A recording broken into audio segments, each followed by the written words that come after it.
On a coutume de dire que nous sommes entrés dans une nouvelle ère. Je crois qu'il convient de caractériser l'ère dans laquelle nous sommes entrés. Pour Eurosatori, nous considérons que 5 grandes tendances, 5 méga-tendances structurantes caractérisent cette ère nouvelle. Elles sont mondialisées, elles sont interdépendantes, elles se combinent ou elles s'opposent. La première tendance majeure, c'est la géopolitique, bien sûr. Ça a été évoqué par Marc Darmon. J'ajouterai le fait que nous vivons aujourd'hui le retour de la confrontation des États. Les conflits symétriques sont devant nous. Mais aussi, une autre caractéristique que nous vivons actuellement, c'est bien la réplication des conflits dans une autre région du monde. C'est-à-dire que ces conflits deviennent des conflits maintenant eux-mêmes mondialisés. Deuxième grande tendance, c'est l'économie, bien sûr. Une économie qui a été mise à mal par le Covid, par la guerre en Ukraine, qui génère aujourd'hui récession, qui génère aujourd'hui inflation et qui génère aujourd'hui, nous le voyons aussi, dans cette confrontation géopolitique des États, de véritables blocs qui sont en train de s'opposer. Ce sont les BRICS augmentés par rapport au G7 notamment. Troisième tendance majeure, après la géopolitique et après l'économie, c'est bien sûr l'évolution des sociétés. Des sociétés plus violentes, des sociétés plus divisées, des sociétés où les populismes sont en train de monter, notamment dans les démocraties. C'est aussi une société où les communautarismes montent. Quatrième tendance majeure, c'est le réchauffement climatique. Le fait aujourd'hui que ce réchauffement climatique devient perceptible génère une multiplication des crises humanitaires et environnementales, génère aussi des phénomènes de migration qui ont en augmentant avec le temps. Ajoutons-y, parce qu'il n'est pas encore traité aujourd'hui, le caractère forcément écocide des guerres qu'il faudra bien finir par prendre en compte. Cinquième tendance enfin, la technologie.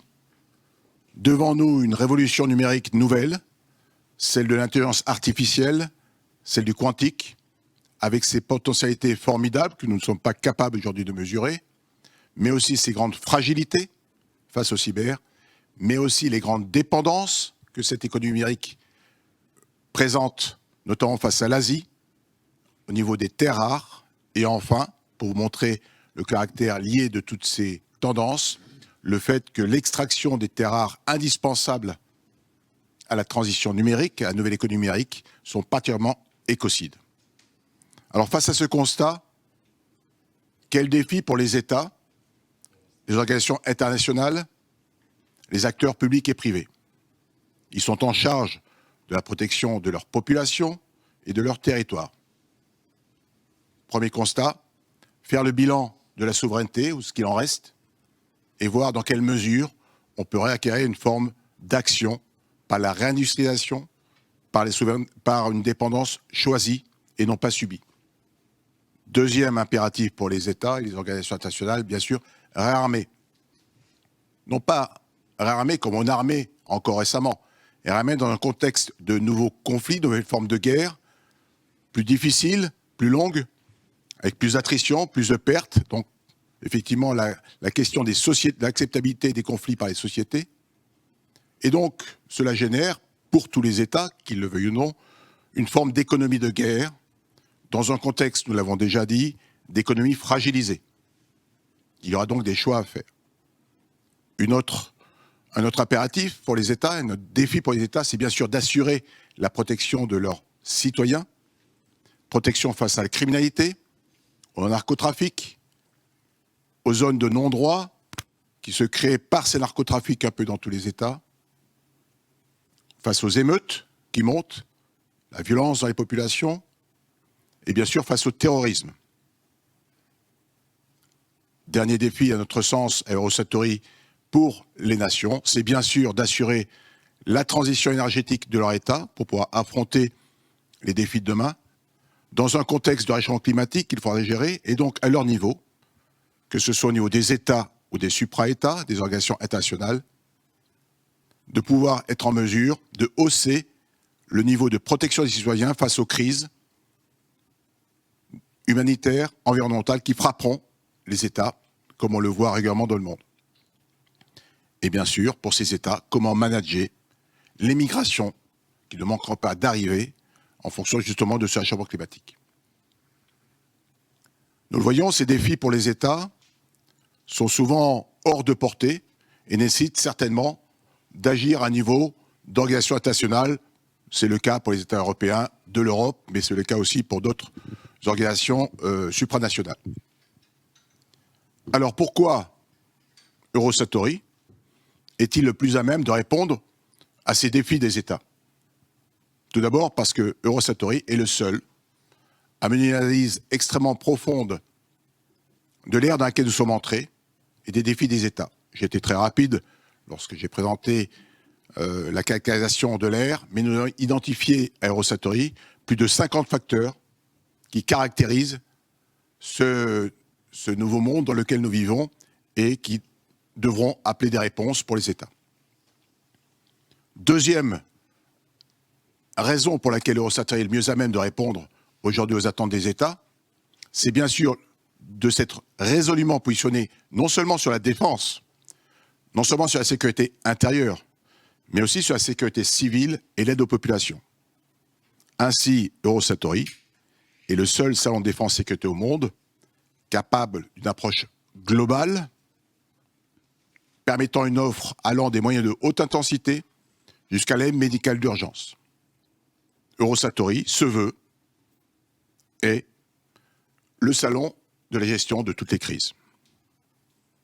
L'offre que présente Eurosatory est une offre pensée, une offre choisie, l'offre la plus large aujourd'hui présentée au monde sur l'ensemble des salons d'armement.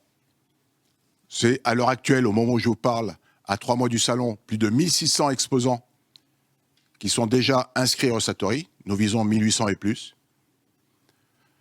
C'est une offre qui, s'agissant du domaine terrestre et aéroterrestre, particulièrement intégrateur de capacité, fait appel à tous les milieux. J'entends par les milieux la terre, la mer, l'air, l'espace et le cyber. 50% des exposants à Eurosatory présentent des offres sur plusieurs milieux. Ces 1800 exposants que nous vivons et que nous atteindrons, c'est 60 pays, un peu plus de 60 pays. C'est toute la base industrielle de défense et de sécurité qui compte au monde. C'est plus de 40 pavillons nationaux, bien au-delà de tous nos concurrents. C'est aussi, pour vous montrer ce pavillon d'Eurosatory, c'est aussi seulement, mais de façon, je dirais, responsable, 17% des exposants qui présentent une offre létale. Donc Eurosatory est loin d'être le salon d'armement. C'est bien un salon qui s'adresse aujourd'hui aux défis de tous les États, dans tout le spectre des défis de ces États. Autre signal comme quoi Eurosatory, c'est le salon de référence aujourd'hui. C'est bien sûr le plus grand nombre de délégations officielles, 250 délégations de défense et de sécurité, de plus de 100 pays qui participeront au salon. 35 000 visiteurs, soit environ 20 000 participants par jour sur les 5 jours du salon.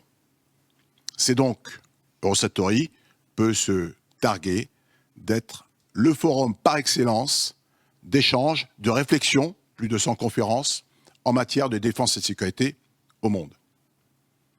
Mais Eurosatory, c'est aussi l'innovation, 500 innovations par édition du salon, 2 aires de présentation de start-up, plus de 80 start-up sur le salon, répertoriées, regroupées ensemble de façon à faire leur présentation. Eurosatory, c'est aussi, je l'ai dit, l'identification, la présentation des tendances qui seront celles de demain, d'aujourd'hui et de demain. En termes de défense, bien sûr, le sujet, ce sont les drones sous toutes leurs formes. C'est bien sûr la défense anti-drone, la défense solaire, l'artillerie longue distance de précision, le combat cyber et de guerre électronique, mais aussi la résilience des systèmes de force aux attaques cyber électroniques. Finalement, ce qui caractérisera certainement Eurosatory en 2024, c'est l'apparition d'une capacité pour les États face aux conflits extrêmement destructeurs,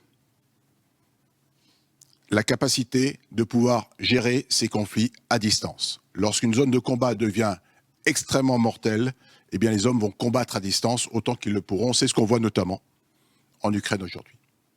En termes de sécurité, les tendances du salon seront bien sûr là aussi sur l'anti-drone, parce que les drones non dirigés sont une menace forcément pour les pays. C'est bien sûr les zones de sécurité des villes plus sécures, ce sont la protection des événements, on le sait bien, c'est tout aussi le traitement de la donnée et l'apport d'intelligence artificielle pour pouvoir repérer les signaux faibles qui seront de nature à menacer le pays. Je l'ai dit, nous présentons bien sûr les tendances du monde, nous inventons également les tendances. Et nous sommes très fiers à Eurocentaury d'avoir inventé un concept qui, nous le croyons fortement, c'est une évidence, répond aux attentes des populations, des États, des organisations internationales, c'est-à-dire la capacité de traiter globalement une crise humanitaire environnementale rapidement. Et nous présenterons pour cela à Eurocentaury un espace de 2500 m² dédié à ça, avec plus de 30 entreprises présentant l'état de l'art et les dernières technologies qui permettent aujourd'hui d'imaginer pour les États des forces nouvelles qui permettront justement de répondre au minimum, c'est-à-dire à la protection des citoyens. A-t-on le droit aujourd'hui de mourir dans un État capable, par ailleurs, d'envoyer des forces combattre à des milliers de kilomètres s'il n'est pas capable de protéger aussi ses citoyens, même face aux défis climatiques? C'est un enjeu important et nous voyons plus loin que ça. Nous pensons qu'il faut des centres de planification qui permettent d'avoir l'historique des crises, de pouvoir détecter immédiatement la crise, de pouvoir répondre en quelques heures aux besoins immédiats et de projeter dans la durée des moyens qui permettront de sauver un maximum de population et de préserver l'environnement. Voilà quelque chose de assez fier aujourd'hui. Eurocentaury, c'est aussi devoir s'emparer de nouvelles crises, de nouveaux sujets. Et je l'ai dit tout à l'heure, et je crois que nous aurons un exemple assez concret avec l'Ukraine. Peut-on aujourd'hui continuer à considérer que le caractère écocide des conflits n'a pas de cadre juridique mondial? Alors qu'on sait l'accélération que peuvent générer les conflits en termes de réchauffement climatique et d'impact sur la planète et les populations. C'est un sujet, je crois, qui est important de porter en responsabilité. Eurocentaury, enfin, ce sont des démonstrations dynamiques de très grande qualité, les seules de cette qualité au monde aussi, avec une présentation très complète des moyens de l'armée de terre française, une présentation des moyens des forces d'élite, forces de sécurité intérieure françaises également, mais aussi des moyens présentés par les exposants. Eurocentaury, c'est enfin une nouvelle ère d'exposition hélicoptère pour bien ancrer Eurocentaury dans le caractère terrestre et aéroterrestre de son périmètre. En conclusion, je dirais, nouveau monde, nouveaux défis, nouvelles solutions. Si vous venez à Eurocentaury, non seulement vous trouverez ce que vous chercherez, mais vous trouverez aussi ce que vous ne cherchez pas ou ne cherchez pas encore. Merci.